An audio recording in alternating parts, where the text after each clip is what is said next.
दोस्तों welcome to exam run में। तो दोस्तों आज हम लोग मोस्ट इम्पॉर्टेंट टॉपिक में से एक रामसर साइट या रामसर स्तर वेटलैंड आर्द्रभूमि के बारे में चर्चा करेंगे और देखेंगे भारत में कितनी आर्द्रभूमि है और लिस्टेड कौन कौन सा आर्द्रभूमि शामिल किया गया है, किस राज्य में कितना आर्द्रभूमि है, हम लोग डिटेल से याद करेंगे। और आप लोग अगर किसी एग्ज़ाम की तैयारी कर रहे हैं तो यहाँ से आपको करंट में क्वेश्चन बहुत परेशान करता है। तो चलिए इस टॉपिक को हम लोग सिर्फ ना देखेंगे बल्कि कोशिश करेंगे एक ही क्लास में सब कुछ याद आ जाए।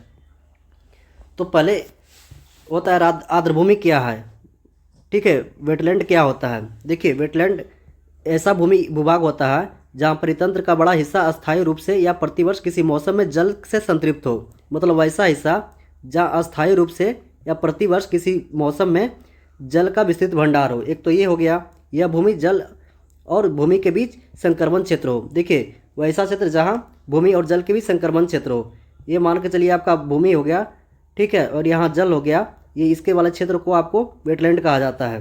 ध्यान रखिएगा, यहाँ जलीय पौधा की बहुतता हो, वर्ष में लगभग 8 माह जल भराव स्थिति हो।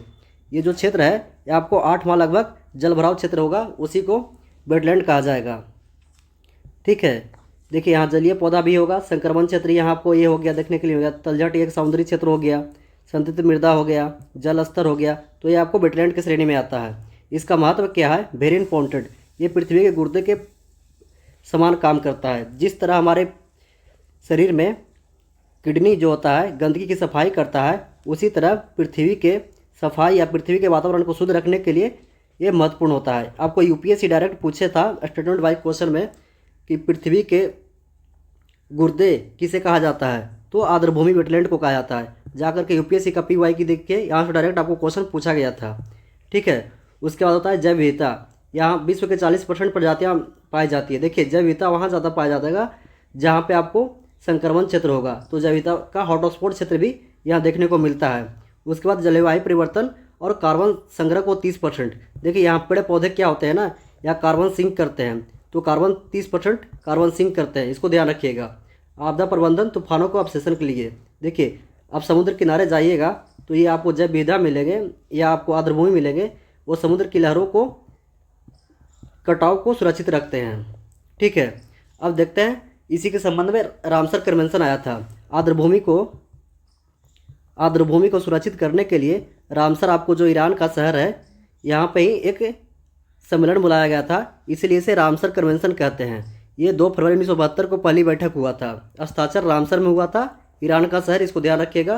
प्रभावी हुआ 1975 में और भारत शामिल हुआ था 1982 में, इसको ध्यान रखिए, वेरी इंपॉर्टेंट, पूछ देगा भारत में शुरू से शामिल हुआ था तो नहीं, भारत शामिल हुआ था 1982 में, इसको ध्यान रखिएगा।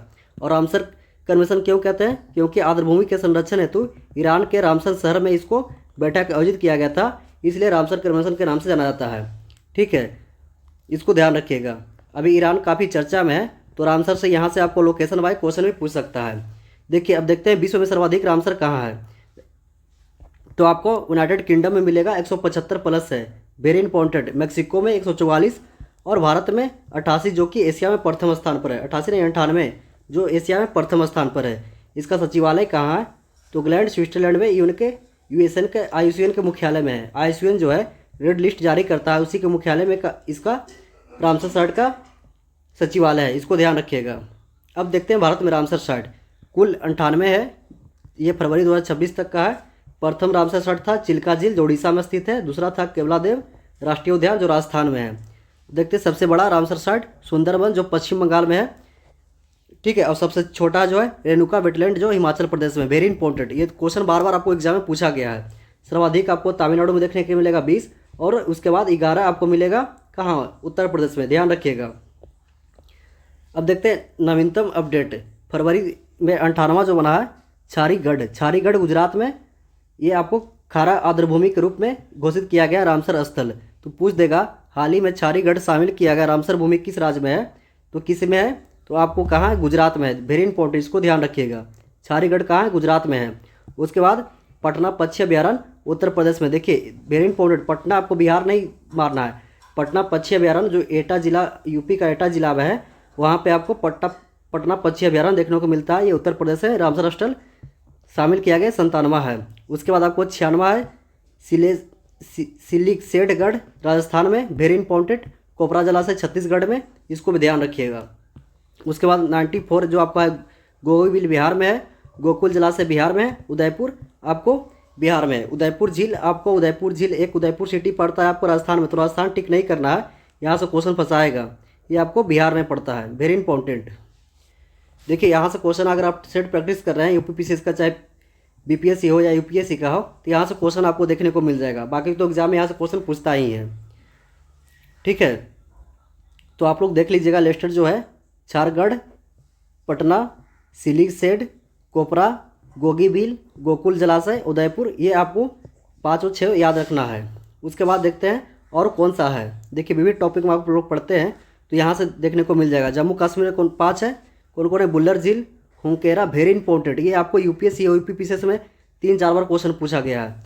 तो होकेरा कहाँ है, आपको जम्मू कश्मीर में है। उसके बाद सुरीसर मानसर जम्मू कश्मीर में है, हाईगम वेटलैंड जम्मू कश्मीर में है, सालुबगढ़ वेटलैंड जम्मू कश्मीर में है, वेरी इंपॉर्टेंट। ये तो इसको आप याद रखिएगा। उसके बाद लद्दाख में 2 है, तसो मेमोरी और तेसोकर, ये दोनों आपको यूपीएससी में 2 बार क्वेश्चन पूछा गया है, ध्यान रखिएगा।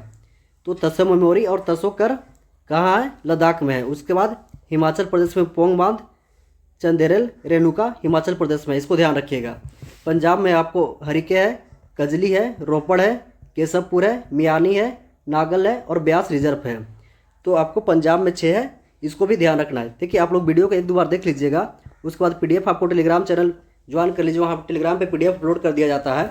तो पीडीएफ को आप लोग 2-3 दिन बीच करके 1-2 बार रिवाइज कर लीजिएगा, तो चीज़ें आपको रिकॉल होगा, ठीक है। उसके बाद देखते हैं गुजरात में है, गुजरात में 5 है आपको, नाल सरोवर, वंदवाना, थोल झील, खजियारा, झारीगढ़ी, ये दोनों इंपॉर्टेंट है, दोनों अभी हाल ही में शामिल किया गया, दोनों को याद रखना है, ठीक है। उसके बाद राजस्थान में है केवलादेव, सांभर, मेनार, खिच्चन और सिलीसेड, ये दोनों लास्ट का याद रखना है। बाकी आपको इसको भी एक बार पढ़ लेना है, लेकिन ज़्यादा फोकस करना है खिच्चन पर और सिलीसेड पे, इसको ध्यान रखना है। उसके बाद एमपी में है भोज, साख सागर, सिरपुर, यशवंत सागर, तवा झील, ठीक है। उसके बाद महाराष्ट्र में देखते हैं नदूर महेदेश्वर, लोनार झील, थाने क्रीक, तो महाराष्ट्र वाला तो आपको याद रहेगा। और गोवा में एक है नंदा झील, वेरी इंपॉर्टेंट। गोवा में आपको नंदा देख करके आप लोग उत्तराखंड या यूपी नहीं टिक कीजिएगा, नंदा कहाँ है, आपको गोवा में है, इसको भी ध्यान रखना है। उसके बाद उड़ीसा में देखते हैं, उड़ीसा में चिल्का झील, भितरकनिका और सतकोसिया, टम्पारा, हीराकुंड, अनसुईया, ये अनसुईया और टम्पारा आपको बार बार एग्जाम में पूछा जाता है, तो दोनों को याद रखना है। अनसुईया और टम्पारा कहाँ है, ये आपको उड़ीसा में है। उसके बाद वेस्ट बंगाल में देखते हैं सुंदरवन और पूर्व कोलकाता, तो ये तो दोनों याद रहेगा। उसके बाद बिहार में है, वेरी इंपॉर्टेंट। देखिए करावती ताल, नागानकटी, गोकुल 2015 में, उदयपुर 2025 में, 2025 है ये, और गोगोबिल 2025 में शामिल किया गया है। तो बिहार में रामसर साइट कितने हो गए हैं, 6 हो गए हैं।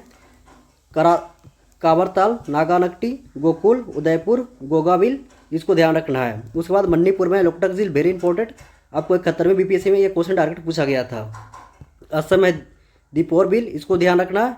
नॉर्थ ईस्ट में देखते हैं पाला, खेचेपलरी और उधवा झील, इसको ध्यान रखना है।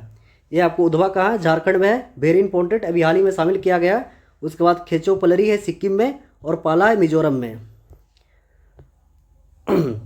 उसके बाद आपको सर्वाधिक कहाँ देखने को मिलता है, तो तमिलनाडु में देखने को मिलता है। इसको एक बार आप लोग रीड कर लीजिएगा। मैं जो इंपॉर्टेंट परीक्षा में पूछा गया उसको मैं बता दे रहा हूँ। देखिए सकराकोटाई, ये याद रखना है। थिरंथेंगल, ये याद रखना है। फिर आपको नजरायन पक्षी अभ्यारण्य, ये याद रखना है आपको। ये फिर यहाँ से देगा कुथुकुलम, ये याद रखना है। मन्नार की खाड़ी, ये याद रखना है। और बबनूर वेटलैंड, ये याद रखना है। और आपको ये हो गया ये काजीकुल्लम, ये आपको 5-6 वेरी इंपॉर्टेंट है। बाकी 1-2 बार पीडीएफ आप लोग पढ़ लीजिएगा, याद कर लीजिएगा। उसके बाद देखते हैं उत्तर प्रदेश। उत्तर प्रदेश में है नवाबगंज, साडी, समसपुर, सम्मन, पार्वती, आरंगा, सरसई, नवार, सूर सरोवर, हैदरपुर, बखीरा और ऊपरी गंगा नदी, वेरी इंपॉर्टेंट। ये पटना को 2026 में शामिल किया गया, इसको भी ध्यान रखना है। उसके बाद केरला में अष्टमुडी, सप्तकोटा और वेमनाड। देखिए आप लोग को अष्टमुडी, सप्तकोटा और वेमनाड, ये 3 याद रखिए। बाकी आपको तमिल टाइप का अलग नाम पहचान में आ जाएगा, वहाँ तमिलनाडु आप लोग टिक कर सकते हैं, रिस्क ले सकते हैं। अगर 3 आपको याद है तो, और ऑप्शन में अगर कुछ समझ में नहीं आ रहा है और ये सब चीज़ें थोड़ा सा नाम साउथ तरफ दे रखा है, तो आप लोग तमिलनाडु वहाँ से टिक कर सकते हैं। उसके बाद कर्नाटक है अकसमुद्रम, अगासिनी मोहना और मंदिक्केरे रघुनाथ हेतु, ये वेरी इंपॉर्टेंट, ये दोनों पूछा हुआ है एग्जाम में, इसको ध्यान रखिएगा। आंध्र प्रदेश में कोल्लूरू झील, इसको भी याद रखिएगा। और छत्तीसगढ़ में कोपरा जलाशय।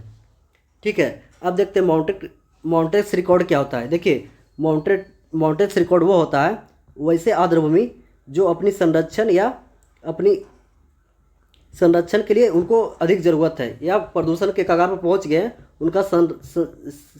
उनका ह्रास बहुत तेज से हो रहा है, उनको संरक्षण की अत्यधिक आवश्यकता है, तो ऐसे रामसर साइट को माउंटेन्स रिकॉर्ड में शामिल किया जाता है और उन पर विशेष फोकस दे करके उनको संरक्षण प्राप्त किया जाता है। ठीक है, देखिए खतरे में पड़े आर्द्रभूमि स्थलों की सूची जो प्रदूषण या मानवीय हस्तक्षेप से अधिक खतरा में है। तो भारत में वर्तमान में 2 शामिल है, केवलादेव राष्ट्रीय उद्यान और लोकटक झील। वेरी इंपॉर्टेंट, पहले चिल्का झील था, इसे 2002 में हटा दिया गया क्योंकि चिल्का झील अपनी प्रदूषण और मानव हस्तक्षेप के कारण सिकुड़ता जा रहा था, इसका विनाश होता जा रहा था, तो इसे माउंटेन्स रिकॉर्ड में शामिल करके इसे फिर से पुनर्जीवित किया गया। इसे अब माउंटेन्स रिकॉर्ड से हटा दिया गया। पूछेगा सबसे वर्तमान में भारत में माउंटेन्स रिकॉर्ड में कौन कौन आर्द्रभूमि शामिल है, तो केवलादेव और लोकटक झील। और कुल कितने थे, तो 3 थे, इसको ध्यान रखना है। देखिए अब देते हैं विश्व आर्द्रभूमि दिवस, वर्ल्ड वेटलैंड डे कब मनाया जाता है, 2 फरवरी को। 2 फरवरी को क्यों मनाया जाता है, क्योंकि देखिए हम लोग पढ़े थे स्टार्टिंग में ही 2 फरवरी को ईरान के रामसर में 1971 में पहला रामसर कन्वेंशन बैठक हुआ था, तो उसी को याद में अब हम लोग हर वर्ष पूरा विश्व 2 फरवरी को आपको आर्द्रभूमि दिवस मनाया जाता है, इसको ध्यान रखिएगा। देखिए आप लोग करंट पढ़ते हैं, जब ये टॉपिक समझ में चीज़ याद आएगी ना तो करंट ऑटोमेटिक आपको याद रहेगा। 2026 का थीम है वेरी इंपॉर्टेंट, इसको ध्यान रखिएगा। आर्द्रभूमि और पारंपरिक ज्ञान सांस्कृतिक विरासत का उत्सव, वेरी इंपॉर्टेंट, इसको ध्यान रखिएगा। पूछ देगा हाल ही में यानी 2 फरवरी को या 2026 को मनाया गया आर्द्रभूमि दिवस का थीम क्या था, तो इसका थीम क्या है, आर्द्रभूमि और पारंपरिक ज्ञान सांस्कृतिक विरासत का उत्सव, इसको ध्यान रखना है। लोकटक झील कहाँ है, मणिपुर में, दुनिया का एकमात्र तैरता हुआ झील, वेरी इंपॉर्टेंट, ये आपको PYQ में देखिए हर एग्जाम में आपको देखने को मिल जाएगा। चिल्का झील कहाँ है, उड़ीसा में, एशिया का सबसे बड़ा खारे पानी का झील, वेरी इंपॉर्टेंट। दोपारविल असम में स्थायी मीठे पानी का झील है। और वेटलैंड सिटी इंदौर और उदयपुर को दर्जा दिया गया है। ठीक है, इसको भी ध्यान रखना है। पूछ देगा हाल ही में किसे वेटलैंड सिटी का दर्जा दिया गया है, इंदौर और उदयपुर को दिया गया है। संरक्षण कानून आर्द्रभूमि अधिनियम 2010 और 2017 में पारित किया गया था। मानव निर्मित आर्द्रभूमि है भोज वेटलैंड, इसको भी ध्यान रखना है। ठीक है, देखिए तो हम लोग क्वेश्चन देख लेते हैं। भारत में रामसर स्थलों की संख्या कितनी है, 98। सुंदरबन रामसर स्थल कब घोषित किया गया था, 2019 में। ये कहाँ सुंदरबन है, आपको पश्चिम बंगाल में है, इसको ध्यान रखिएगा। भारत में रामसर कन्वेंशन पर कब हस्ताक्षर किया था, 1982 में। रामसर कन्वेंशन हुआ था 1971 में, 1974-75 से प्रभावी हुआ था। सर्वाधिक रामसर स्थल कहाँ है, तमिलनाडु में 20 है। ठीक है, तो कह रहा है कौन सा रामसर स्थल केंद्र शासित प्रदेश में नहीं है, होंकेरा, त्योसमोरी, वुल्लर, ये आपको मिल जाएगा तमिलनाडु में। पटना कहाँ स्थित है, पटना पक्षी अभयारण्य उत्तर प्रदेश में। तो चलिए एक बार आप लोग इसको रिकॉल कर लीजिएगा और वीडियो को 1-2 बार देख करके आपको PDF आपको हमारे टेलीग्राम चैनल से ज्वाइन कर लीजिए, वहाँ पे आपको PDF मिल जाएगा, वहाँ से PDF 1-2 बार रीड कर लीजिएगा। और आप लोग वीडियो को शेयर नहीं करते हैं, वीडियो को ज़्यादा से ज़्यादा शेयर कीजिए, हमारे चैनल को सब्सक्राइब कीजिए और PDF पाने के लिए हमारे टेलीग्राम चैनल से जुड़ जाइए। बहुत बहुत धन्यवाद।